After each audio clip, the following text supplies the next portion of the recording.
Again, blessings to everyone. It's good to see you here. And we had a wonderful Passover last evening. And so today is the 15th day of Abib.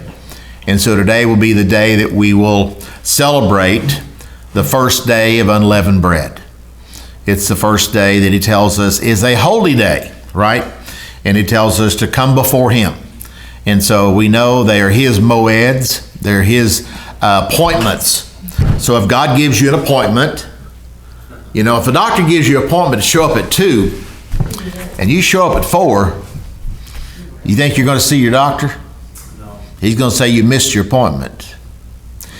But we know that God has appointments, and I believe we're on time. I believe we're on time to see our great God come and talk to us and tell us about what his plan is. Now, today is the 15th day of the first month, the 15th day of the month. Now, we want to go through the actual Passover and the crucifixion days here that we started last evening with the Passover. If you would, let's go to the Gospel of Mark. Mark, please.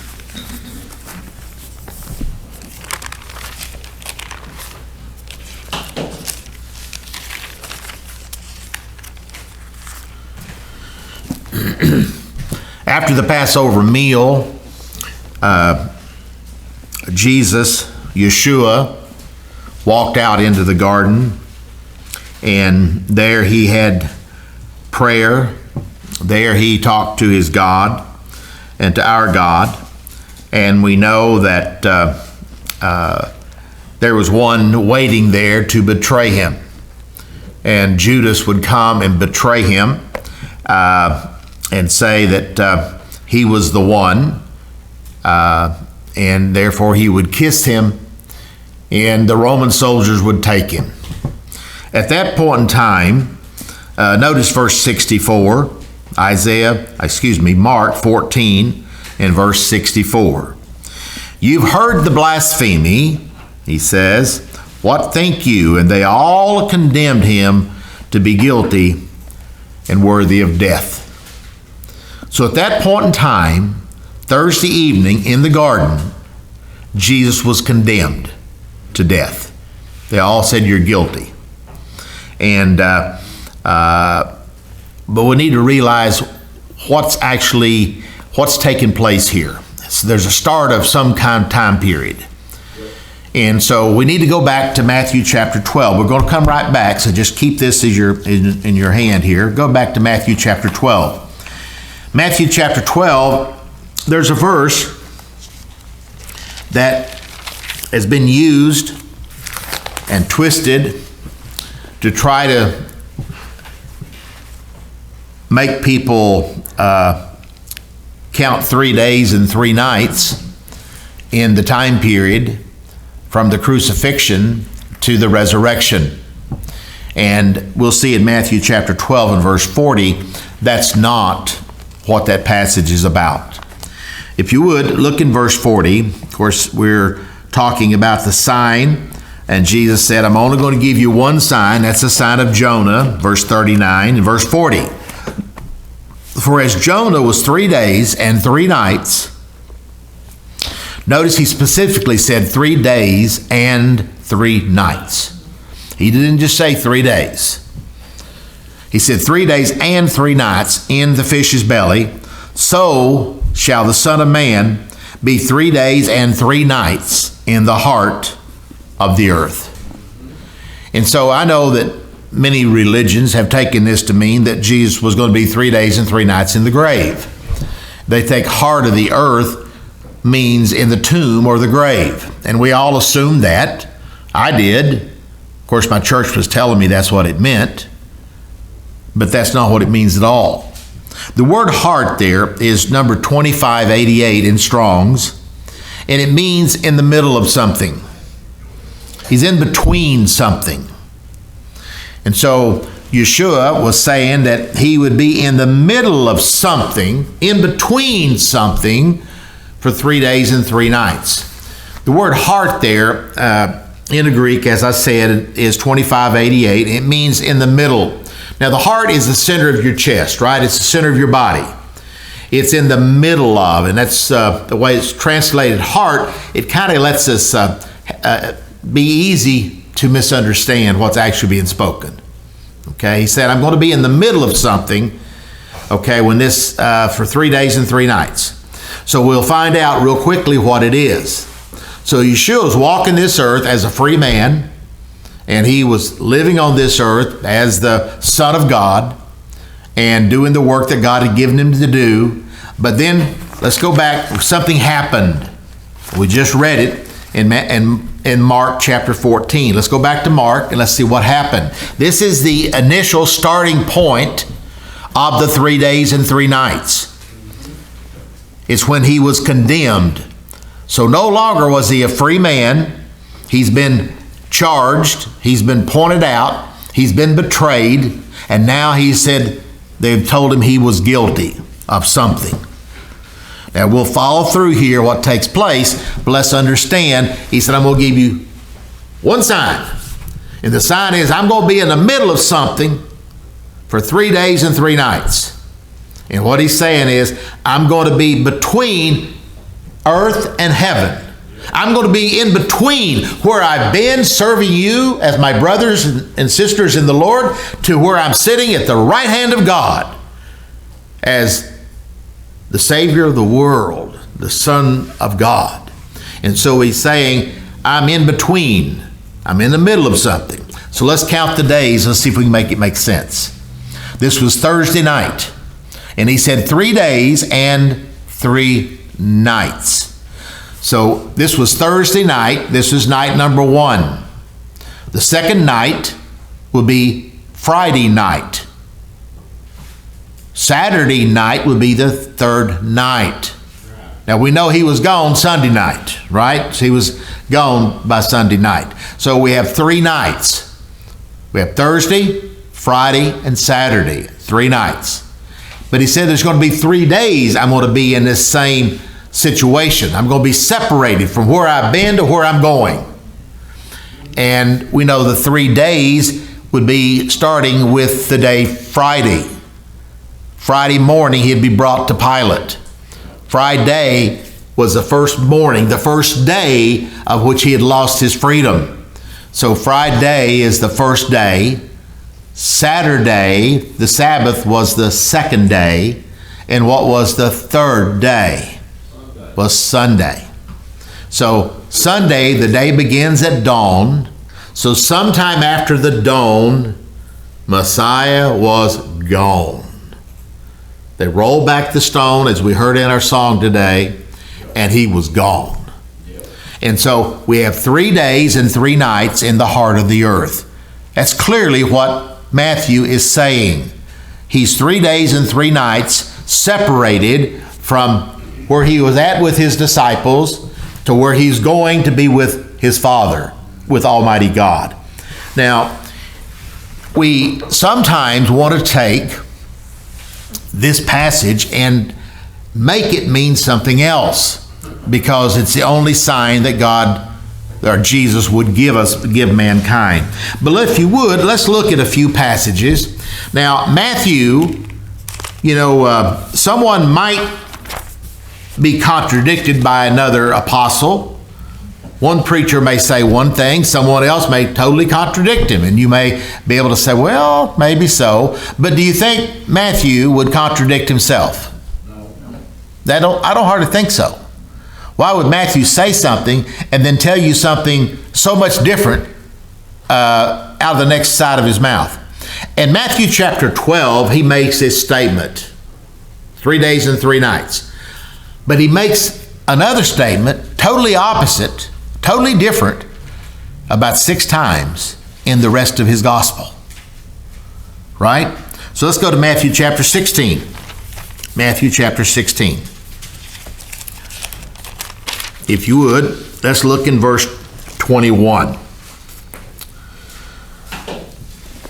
He says, from that time forth began Jesus to show unto his disciples how that he must go to Jerusalem and suffer many things of the elders and the chief priests and the scribes, and be killed, and raised again the third day. So this subject here we're talking about is the resurrection. It's not being in the heart of the earth. We're talking about two totally different subjects. But in the church I grew up in, we wanted to make these subjects be the same. But they're two totally different subjects. And so Matthew is not contradicting himself, is he? No, he's not. I promise you he's not. Look in chapter 17. So Matthew wants to repeat himself. So surely he's not, contradicting himself here again. Notice in verse 23, 17 and verse 23. And they shall kill him, and the third day he shall be raised again. Wow. The third day. Now it's obvious there's no mention of the word night, right? Nowhere in the resurrection story is there a mention of night. Be resurrected again the third day. And we're going to see in a minute where obvious that third day, what day it has to be. Look, if you would now, in chapter 20 of Matthew. So Matthew wants to make sure we get it. Matthew chapter 20. If you would, look in verse 19. And he says, and shall deliver him to the Gentiles to mock. They did not do that. And to scourge him, and to crucify him. And the third day he shall what? Rise again. He is gone. Isn't that awesome? He is gone. He's resurrected. He's gone. Awesome. Let's go to chapter 27 of Matthew again. And these are not all the ones in Matthew, but I'm just reading a handful of them. But it's obvious that Matthew is not contradicting himself this many times. He's talking about something totally different. It's a different subject. It's a different time period. Look in chapter 27. Notice in verse 64. He says, command therefore that the sepulchre be made sure until the third day, lest his disciples come by night and steal him away. They wanted to make sure that nothing would take place where they would say that, yeah, he was resurrected all right, he's gone. They wanted to guard the tomb, so make sure that no one could come and steal him away. And so, brethren, I think it's clear that we see that Matthew is not contradicting himself. So when he's telling you the sign of Jonah, it has nothing to do with the third day. The sign of Jonah is the only sign he would give, and it is the sign that he would be in between something. He's in between from when he was free to when he would be sitting at the right hand of God. And that time period was the time of his condemnation, the time of his judgment. They took him that evening, Thursday evening, and for 3 days and 3 nights, he would be in the middle of something, right? Let's go to Luke chapter 24. Luke chapter 24. Let's just make sure we see it with one more passage that clears this up for anyone that has a question or a doubt about that. Luke chapter 24. Notice verse 1. Luke chapter 24 and verse 1. It says, now upon the first day of the week, very early in the morning. So what we see here is it's Sunday morning and it's early. And they come to the sepulchre, bringing the spices and certain others with them. And they found the stone rolled back from the sepulchre. And as Wayne sang in his song, he was gone. Isn't that awesome? That is just so awesome. That was Sunday morning. They came and he was gone. Drop down, if you would, to verse 21. And here's what they say. We had trusted that it had been he which should have redeemed Israel. See, they're expecting a Messiah. The Jews are expecting a Messiah. They're expecting a Redeemer. But they thought he was going to come in on a horse and rule, not come in on a donkey and be a servant. Right. And so anyway, it says, and beside this, today is the third day since these things were done. Today. Now, what day was the day that we just read about? Was Sunday morning, right? Sunday morning. And today was the third day. So if Sunday is the third day, what's the second day? Saturday. Then what's the first day? Friday. So, brother, you'll wear your Bible out or have to twist it pretty good to come up with some other day for the crucifixion other than Friday. I was taught that it was a Wednesday. And there was other days in there with other holy days and other things. And we're going to talk about that today.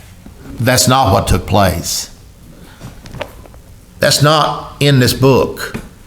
That's in people's minds. Why? Because they want to figure out a way they can help God make Matthew 12:40 to be true. Isn't that right, Brother Dwayne? That sounds like what they did.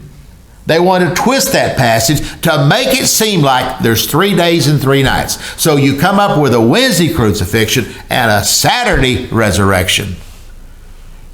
And they just happened to go out there Sunday morning and he was gone. Now, brethren, there's not enough time in the story here to make all that happen. But we're going to look through it and make us see it more clearly. If you would, let's go to John chapter 18. John chapter 18.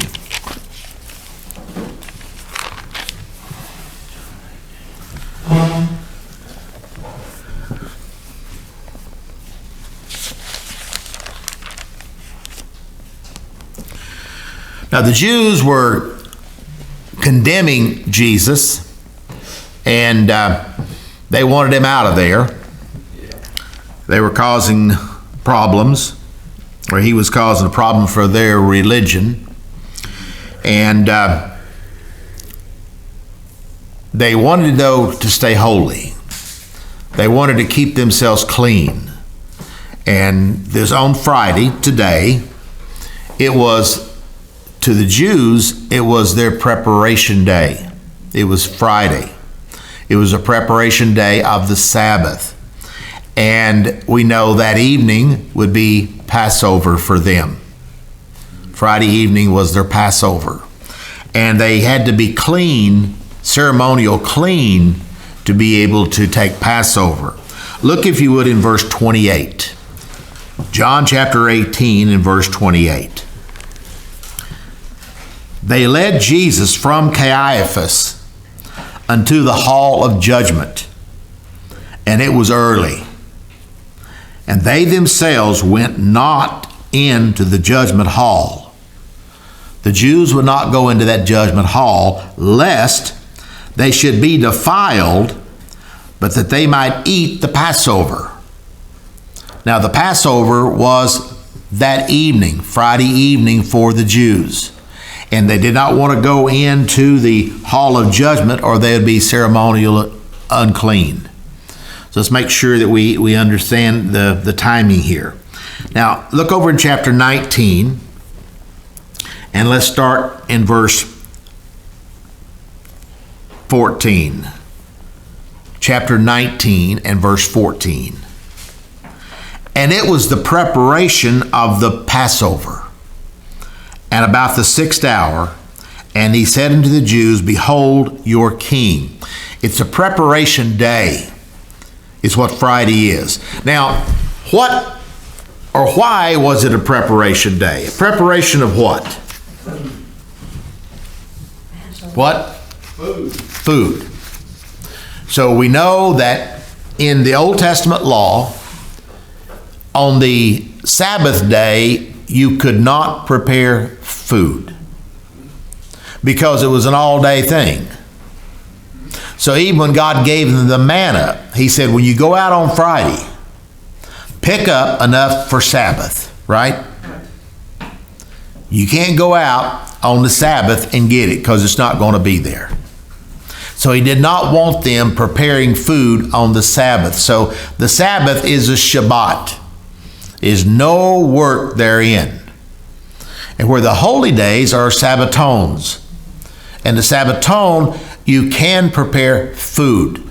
So on a holy day, as today is, it is a day we don't do our regular work.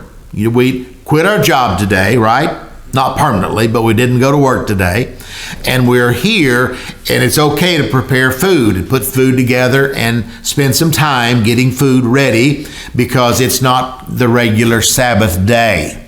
But it was we know it's a day you could prepare food.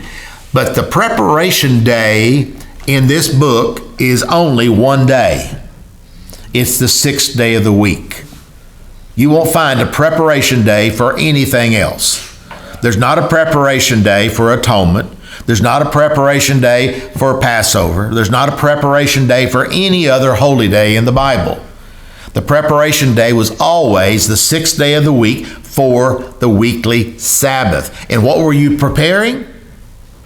Food. All the holy days you can prepare it on that holy day. It's the Sabbath you have to be able to prepare food the day before. And so here we see here, this was a preparation in verse 14 of the King James. This is preparation of the Passover. It really not the preparation of the Passover. It's preparation day, and Passover happened to be that evening. And so we'll get our timing here in just a moment. We'll go through this. In chapter 19, let's go on down, drop on down to verse 30, and after they gave Jesus the vinegar when he was dying, he bowed his head and gave up the ghost, and he said in verse 30, John 19 in verse 30, it is finished. Now in the book of Mark, it just says he cried out with a loud voice, but John tells us here what he said. It's finished. It is finished. And that's something, Mark doesn't tell us the words. He just said he cried out with a loud voice as he died. But John here tells us, he said, it is finished. He's completed the job that the Father had given him to do. Drop down, if you would, to verse 31. The Jews, therefore, because it was the preparation that the bodies should not remain upon the cross on the Sabbath day. Why? Because that Sabbath day was also a high day. Okay, so let's understand. So Jesus kept, now let's get our calendar straight in our head. Jesus kept the Passover Thursday night, last night. Now, Matthew, Mark, and Luke, they reiterate the Passover service that Jesus kept, and it's identical to the one in Exodus. Jesus kept the Passover, brethren. And Matthew, Mark, and Luke tell us the story how Jesus kept the last Passover. But the problem we have is we have in the book of John, the next day was the Passover. So we had to make these come together and all make sense. And it does when we explain the idea of the calendar. And so Jesus was keeping the Passover. In Matthew, Mark, and Luke, it is called the Passover. I've given you the verses before, but in the book of John, it's never called the Passover. What's it called? The Jews' Passover. See, we never picked up on that. We never picked up on the idea that book of John is telling us the custom and tradition of the Jews. That's what takes place. And let's look at a couple of those just so that if you didn't put them in your notes before, go to John chapter 5. And let's just make sure that you can put them in your notes now if you want to, that the Passover in the book of John is referring to the Jews' Passover. John chapter 5, notice verse 1. He says, after this, there was a feast of the Jews. Wow. Now, last evening, brethren, I think we went through, or maybe it was a study before, where in the book of Leviticus, God tells us whose feasts they are. And so we know they belong to Him. He says, these are my feasts. They're not the Jews' feast, they're mine. And so here we see in chapter 5 of John, verse 1, there's a feast that's coming up, but it's the Jews' feast. You see that? Let's go to chapter 6. Notice verse 4. Chapter 6 and verse 4. And the Passover, a feast of the Jews, was nigh. So he's telling you this feast of the Jews is coming up. It's coming up pretty close. It's nigh. Chapter 11. John chapter 11.